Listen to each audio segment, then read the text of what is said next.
লিখতে পারছে যে এই ওষুধটা 2024, 25, 26, 30 পর্যন্ত ইউজ করা যাবে।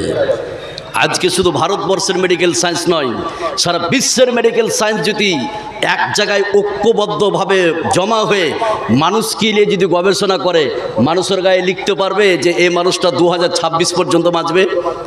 এই কথা বলেন, ওষুধের মতন লিখতে পারবে? পারবে। মানুষের আজকে মেডিকেল সায়েন্স লিখতে পারবে যে এই মানুষটা 2040 পর্যন্ত বাঁচবে, লিখতে পারবে? পারবে না। শুধুমাত্র কেবলমাত্র একজনে লিখে দিতে পারে, তার নাম, এই কথা বলুন, তার নাম কি? আল্লাহ। আর দুটি কথা বলে আমি আয়াতের দিকে যাব, খুব সহজে বুঝতে পারবেন। এই বুঝবে না? ও এবার খেয়াল করুন, আর দুটি কথা বলি আপনাদেরকে। সালাম বা মুলাকাত আমরা সামনাসামনি করি না পিছন দিক থেকে?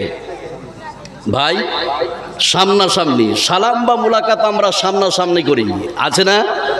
আছে। নাম্বার 2, কোনো ব্যক্তিকে যদি শত্রু আক্রমণ করে পিছন দিক থেকে, তাহলে সামন দিকে দৌড় মারবে, বাঁচার কোনো সুযোগ আছে, লুকাবার কোনো জায়গা খুঁজতে পারবে, রাস্তা খুঁজতে পারবে, কাউকে ডাকতে পারবে, আছে না নাই? আছে। কিন্তু কোনো ডাকাত যদি, কোনো শত্রু যদি, কোনো দুষ্কৃতী যদি সামন দিক থেকে আক্রমণ করে একটা মানুষকে, সে মানুষটা সেন্সলেস হয়ে যায়, আর দিশা করতে পারে না কি করবে, আছে না নাই? আছে। তো মানুষের মুখ পিছন দিক থেকে আসবে না, কোন দিক থেকে আসবে? কথা বলুন। সামন দিক থেকে আসবে, আপনার সঙ্গে হ্যান্ডশেক মুলাকাত করবে, যায় এক ধাপ আপনি সামন দিকে এগোতে পারবেন না। এবার আয়াতটা বলছি, একটু খেয়াল করুন, তাহলে বুঝতে পারবেন।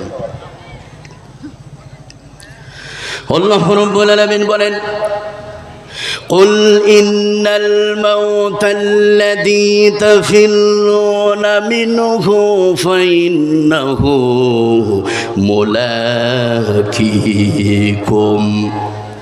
আল্লাহ রাব্বুল আলামিন বিশ্বনবীকে বলছেন, হে নবী আপনি বলুন, হে পৃথিবীর মানুষ, তোমরা মরণ থেকে পলায়ন করো না, তোমরা মরণ থেকে পালায়ো না। মরণ থেকে যেখানে তোমরা পালাও না কেন, মত তোমাদের সঙ্গে সাক্ষাৎ করবে, মত তোমাদের সঙ্গে সামনাসামনি দেখা করবে। জোরে বলুন সুবহানাল্লাহ। এক ধাপ আগার ক্ষমতা, কথা বলুন, নাই। ও ভালো করে শুনুন, আমাদের ভারতবর্ষের যিনি প্রধানমন্ত্রী, তার নাম কি?